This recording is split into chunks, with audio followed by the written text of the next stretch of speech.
The thing that makes comedy effective is telling the truth. You have had conversations with people like Candace Owens and Dave Smith. There's two ways to engage with this. We can go off into our corners or enter the arena in good faith, demonstrate what a civil conversation could look like. With these hands, I guarantee you there's no problem. They're small, but they're very effective so strongly. Welcome back to Being Jewish with Jonah Platt, 30 Minute Mensches. Same vibe, same tribe, shorter episodes. My guest today has left quite the impression with his hilarious impressions of Donald Trump, Kamala Harris, Bibi Netanyahu, and Prince Harry, who, fun fact, is apparently the celebrity I most look like, so much so, in fact, that when one of my videos was reposted by a Hebrew language account, dozens of confused Israelis wanted to know when Prince Harry had become such a Zionist. But I digress. He is a modern Orthodox dad. He's having incredibly difficult conversations online about Israel and anti-bigotry, and he's making us laugh while he does it. Please welcome Ami Kozak. Jonah, good to be here. Your Majesty, good to see you. Ami, you've been working as a comedian for a while, among other things. October 7th happens. There's a shift. I mean, a month later, you've got your podcast out. We're having very serious discussions about current events and whatnot. What happened to you? What was the shift? I grew up a modern Orthodox Jew, so Judaism, my Jewish identity, was always a pretty big cornerstone of my life. I went to private Jewish day schools. Most of my close friends at Inner Circle were all like me. It was insular, modern Orthodox, and that was the world I came from. In the form of whatever entertainment I put out, I always looked at it in a pretty singular dimensional space of what I do online is for entertainment. You know, the music I put out is for entertainment. The comedy I put out is for entertainment. Even the podcasting and the conversations I have is just kind of, shooting the shit, kibitzing, we're having fun. You can joke and have fun in a world like that. You can joke when everybody presumably has the same values. So then it's fun to poke fun, it's fun to make fun, it's fun to roast. Even edgy humor is totally okay because we all know deep down we all share the same values. But on October 8th, that seemed to be completely inverted. And all of these sort of things I took for granted that I assumed we all kind of understood, like going into Israel and slaughtering innocent people and taking children and elderly and Holocaust survivors captive, is wrong and not controversial to say so. But when that seemed confused, it became a world that I sort of understood in a different way, which was, as the grandchild of Holocaust survivors, I always had that question, like, how did it happen? How did in a world that was enlightened and Western, how could this have happened? And when you suddenly don't have that question anymore, when it suddenly becomes clear how a world can completely invert itself to think that taking the side of evil is somehow virtuous, all of a sudden, everything sort of shifts for you. It became front and center as a priority that the only thing I could really be, first and foremost, was a Jew in the world, and had to speak out on this to provide a little bit of moral clarity so that we can return back to a world where we can all just have fun and entertain each other. When tragedy strikes, everything that's trivial sort of dies away, and the most important things rise to the surface. My Jewish identity, my Jewish community, brothers and sisters in Israel who had faced this directly, that became paramount, and it became very hard to say anything insincere in that moment for a long time. How would you describe sort of your personal mission when it comes to, like, this is the lane that I'm pursuing, the way that I want to approach this tsunami of problems that we're having? I'm going to attack this lane in this way with my content and my work. How would you, categorize that? The thing that makes comedy effective is, in a way, telling the truth. It's the same thing as commentary. When you're speaking on an issue, in the form of commentary, when you're just sharing thoughts, you're trying to get to the truth of the matter and call out some sort of absurdity. Even people I disagree with profoundly in this space. There are nefarious actors, and we could talk about that. And then there are people I think are arguing in good faith and are just wrong or naive, but they're at least trying to find and decipher the truth. And comedy is effective in the same way. I mean, you're pointing out something or you're highlighting something, you're finding something resonant, that's true. And I just think comedy has a very effective way of cutting through that. You have had conversations with people like Candace Owens and Dave Smith, both on your show and on their shows. Very calm, civil conversations. You're clearly in relationship with these folks who I think you could easily argue are openly bigoted towards Jews, certainly are major gaslighters in a big way to the Jewish experience. How do you begin a relationship with somebody that is that way? There are certain people who I think, I would not engage with because they're just purely nefarious, hateful, not in good faith actors. I think Candace has arrived at that point, but at the time when I first engaged with her, there was a different threshold. And I think initially when she was on the Daily Wire platform and then she started tweeting about Israel and making all these ridiculous, I thought, kind of ignorant and inflammatory remarks, especially right after October 7th, I saw a big reaction in the Zionist pro-Israel community of just the sort of name and shame and, call out, thinking that was some sort of effective confrontation of these ideas. And I said, you might give yourself a pat on the back, write an article in Tablet, naming and shaming this person, this figure, and thinking you're doing something effective. I think you're reinforcing your own siloed, echo chamber to congratulate you for doing so. But I felt that there was an opportunity there. What's prompted it was something about the Queen of Jordan. I stand with the Queen of Jordan that Jews are weaponizing anti-Semitism to silence people into compliance. And what I saw was, there's an opportunity. There's two ways to engage with this. We can go off into our corners and say, another one, anti-Semite, horrible, whatever, or enter the arena in good faith, demonstrate what a civil conversation could look like to actually confront the person and the ideas. I'll just say it. I think for years, there were a lot of Jews on the left, progressive Jews, who were part of the whole culture of calling a lot of things racist or anti-Semitic, where I didn't think it was appropriate, where I thought the term got overused, and I think the terms lost a lot of its cultural power. And at that time, maybe I thought Candace was falling into that in seeing Jews using the term anti-Semitism in the way BLM used racism and throwing it at every problem and saying that that's what's going on here. And so you couldn't discuss ideas. So at the time I said, let's go into this and have a civil conversation. And I actually think it did demonstrate that. And to her credit, Candace had me on for like a full hour. We had a whole conversation. I thought it was educational, informative. It wasn't too much of a debate. We were going back and forth on different things. I had hoped I had cleared up some confusion, but also demonstrated that you can still hold your ground, defend these positions, defend your convictions, and still be civil. Fast forward months and months later, she seemed to go much down a darker rabbit hole, really isolating herself off into, darker Jewish conspiracies, Frankists, Holocaust revisionism, World War II revisionism, all the stuff we're seeing today. I was starting to see that. And then my follow-up with her was like, look, we had this conversation. I thought it was productive and constructive. It seems like it's only gotten worse between you and the community. How about one more follow-up so we could clear things up or see where things stand? My approach in that second conversation was like, look, you can claim all day that you're not anti-Semitic in your heart. You don't hate Jews in your heart. You have no ill will towards Jewish people. But that's kind of irrelevant to me. I'm going to talk about what you're actually saying. Yeah. Your actual behavior is encouraging anti-Semitism, is feeding into tropes. Maybe you're just ignorant and are not aware of those things, if I'm being gracious. But we sort of had the conversation around that, and it got more contentious, but it still remained fairly civil. And then like the day after that episode aired, she aired an episode trivializing Mengele, calling into doubt whether those experiments really happened. That was the day after. So I don't think people realize the sequence of things. But once you start to see that, eventually I started to see this pattern of using anti-Semitism, whatever she feels in her heart, using anti-Semitism as a way for self-aggrandizement, for self-promotion, provocation, understanding that this gets such a reaction. A lot of it's a clout chase to build this audience. But the truth is the audience is becoming more and more, I think, isolated in a deep, dark corner of the internet. And I think eventually that will cannibalize itself. If your brand is to just go against the grain, it kind of depends what the grain is. And if you always have to go against the grain, then eventually she'll turn on her own audience. And you start to see that happen. She just ended up having Nick Fuentes sitting next to her, who's proudly, unapologetically anti-Semitic. And what is she going to do now? She has to defend the Jews to him? She can't. She's already kind of created a minefield around herself. And now this is the honest representation of where her ideas lead to. He's right there. She wasn't nice to him. He turns on her. And then her own audience turns on her for saying, I can't believe the way you treated Nick Fuentes, because her audience is now fans of Nick Fuentes. This is the world you build. And so you reap what you sow in that case. Dave Smith, I think, does believe what he says. I think he's dangerously naive on all this stuff. I think he applies a whole Western mindset to the Middle East, thinking everyone has the same values. Right. And we can get into all the reasons I think he's wrong on everything on this topic. But I do think he genuinely believes what he says. I don't like the accusation that people try to say he's some self-hating Jew.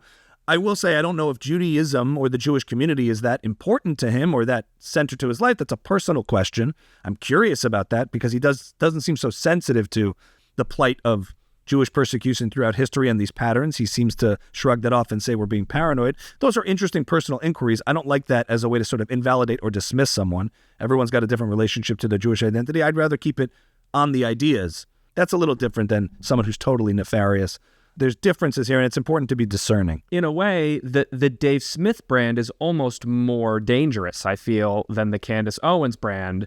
And especially when it comes to anti-Semitism, when you have someone like Candace saying, Judaism is based on pedophilia, you're like, okay, that person's an anti-Semite.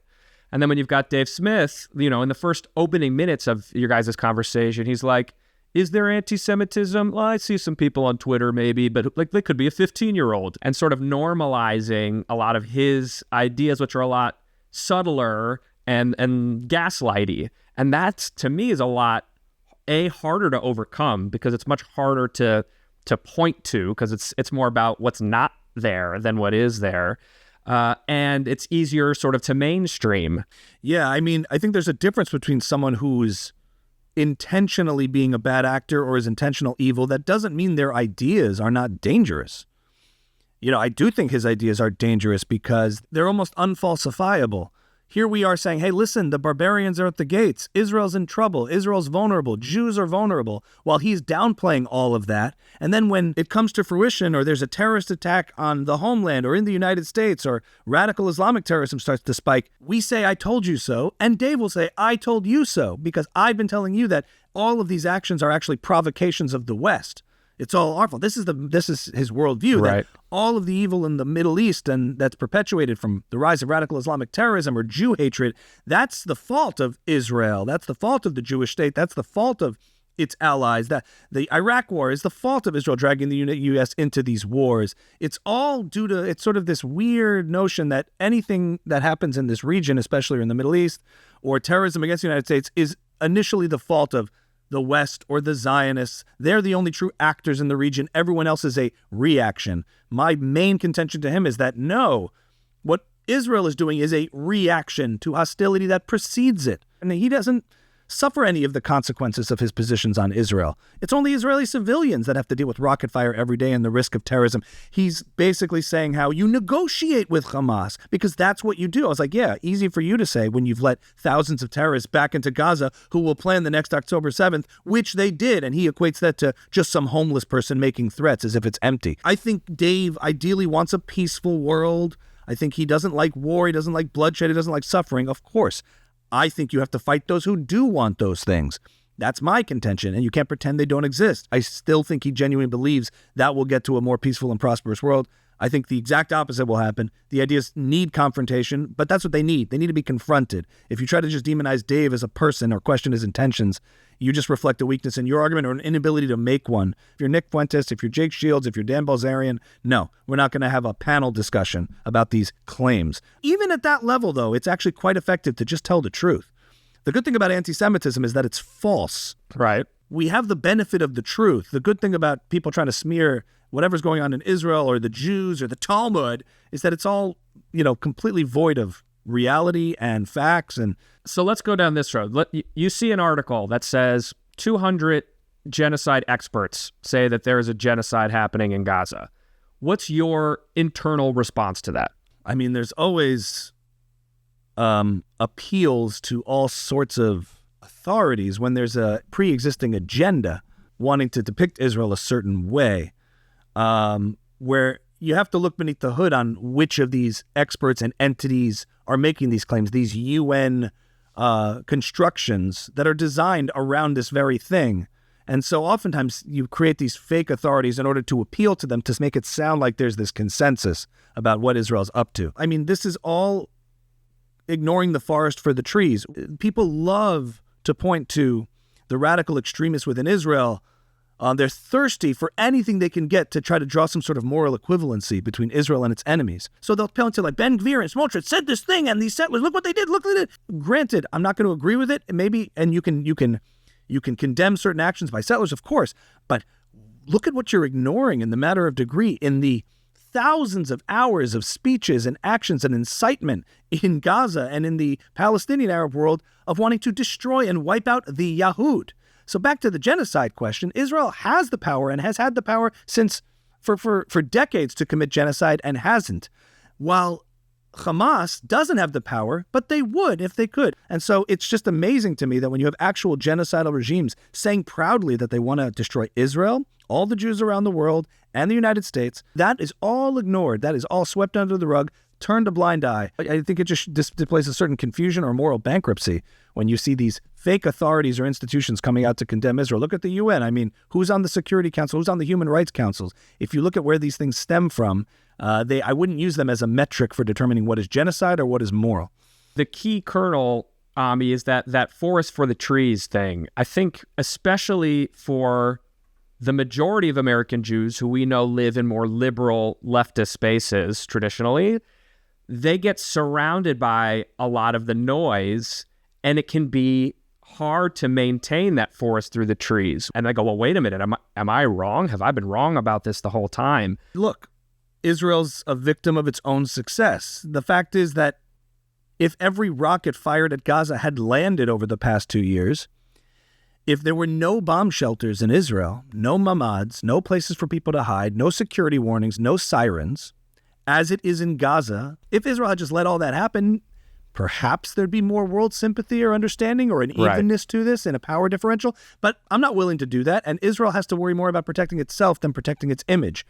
No war in history has ever not looked comparable to this. Human suffering is what happens during war. That's why we don't want it. That's why you want to stop people who want to perpetuate war, which is clearly Hamas. You have to eventually accept that the choice is, do you want Israel to just sit back and take it and be at risk and take more terrorist attacks and accept that its hostages are just gone and accept a threat living on its border? Like, that's the ultimate choice. I'm not defending every single military action Israel's taken or not taken or whatever. That's a separate conversation. Are you anti-war to its core? Is war never justified? Because a just war, I got to tell you, probably looks comparable to this, all the same as an unjust war. It's a question of when you have to do this and the hard choices in life and in war that exist, the hard consequences, the toll and the human suffering. That's a reality, which is why I think I understand this sympathy and empathy, but you have to never forget who's accountable. For a lot of Jews in liberal circles out there who feel like all of a sudden they have to now define what this new kind of Jewish consciousness and identity means to them. Now you're being forced to defend it in the face of these horrible images. I can see why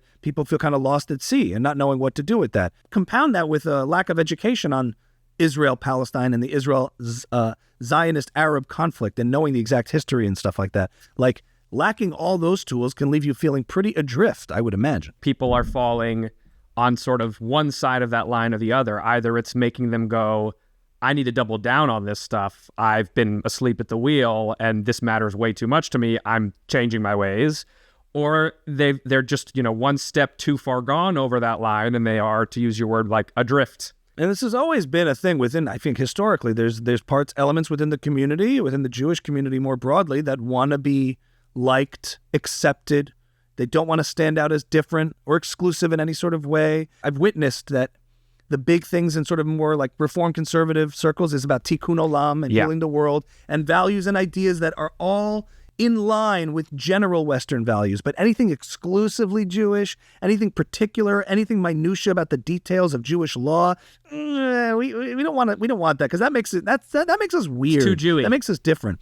Anything that's too particularly exclusively Jewish, you're seeing that push and pull where people are like, I'm going to be proud, I'm going to be authentic, versus I don't want to be the one who stands in the way of acceptance and assimilation, I think that's right on the money.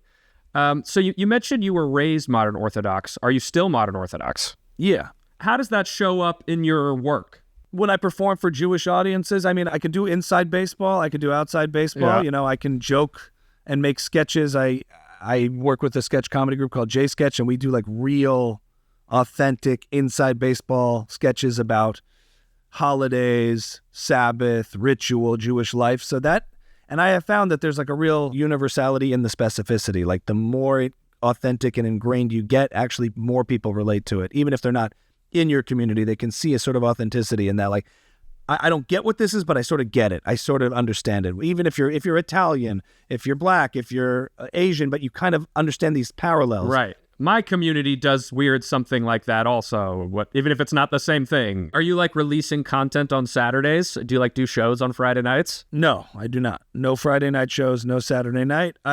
Aside from that, it affects my work by providing balance, because I am unplugged Friday night through Saturday night, and being a content creator, being unplugged is like so necessary for your sanity, because you are on the constant dopamine kick and feedback loop, and just being able to turn off and refocus on family, community, friends, kids, wife. It's like super important that I have that built in, and it's not difficult for me to shut down. It's quite a relief.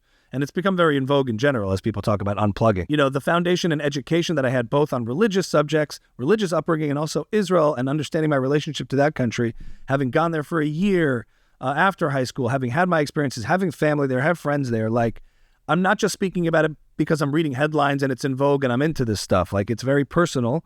And it reminded me, like, having that foundation from growing up, modern Orthodox, and maintaining it and being part of that community, reminded me of like the scene in Karate Kid where he's like, Mr. Miyagi, when are you going to teach me karate? When are you going to teach me karate? He goes, show me, paint the fence. Go.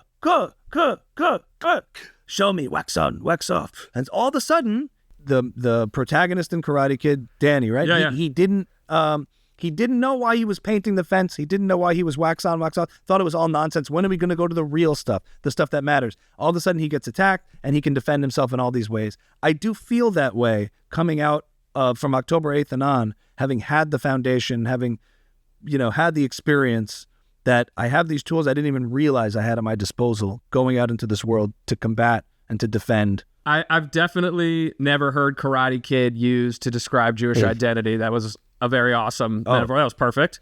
Basically October 8th comes. It's not like you're like, oh, I gotta go hit the books now because I want to start speaking about this. Like, you are clearly extremely well-informed, well-connected, like ready to speak clearly about these topics. Does that just come from organically through the way you've been living your life, or were you a student of this topic? Yeah, Alan Dershowitz is my dad. No, I'm just kidding. That explains a lot. Jews and non-Jews, secular, not secular. No, I'm not a scholar. I'm not a historian. I still had reading to do too, because I actually found that it's good to know the counter-narratives even more when you're going to go into these spaces. And the typical Hasbara stuff that kids are raised on, you're taught about Israel, but warts and all is important. Couldn't agree more. Knowing the other side, knowing what your opponents are reading. In college, I was in music school at the Berklee College of Music, so I'd spend all my time and creative energy doing projects, practicing, composing, and just to wind down and decompress, I would watch debates. Oh yeah, just to take a load off, watch high-intensity intellectual banter. It was like overload. Instead of watching like music videos or listening to music, I'd watch Israel debates. This was back in like early 2000s, so it was still relevant, and it was like in that cycle of post-Oslo and Camp David. And I read the books on Israel, the classic ones, and would watch debates between Norman Finkelstein and Alan Dershowitz when they were sparring. Mm-hmm. I'd watch a lot of economics debates, political debates, Intelligence Squared, old Douglas Murray before the Zionist community knew who Douglas Murray was. Oh, gee. So I think all those different rising tides help kind of lift this ability to engage this way.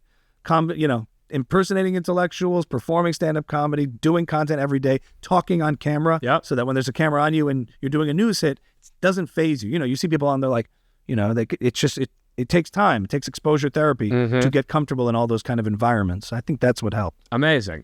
Your impressions, impersonations, they're hilarious. They're so great. Anybody who's watching this who hasn't seen them yet, they're going to go. We'll make sure we link to all your stuff in the show notes. And what's great is not just the quality of your impression, but the content, the writing, the thing you're making fun of is so spot on. Could you share with us a little bit your process of developing these impersonations? Like, do you have them right out the gate, or you like standing in front of the mirror for 10 hours? Like, what do you do? The process for me is pretty fluid and on the spot organic. I think of the premise and I run with the premise. So it's kind of like ad libs. Once I crack the premise, like today I posted one called Tucker Carlson Wedding Vows.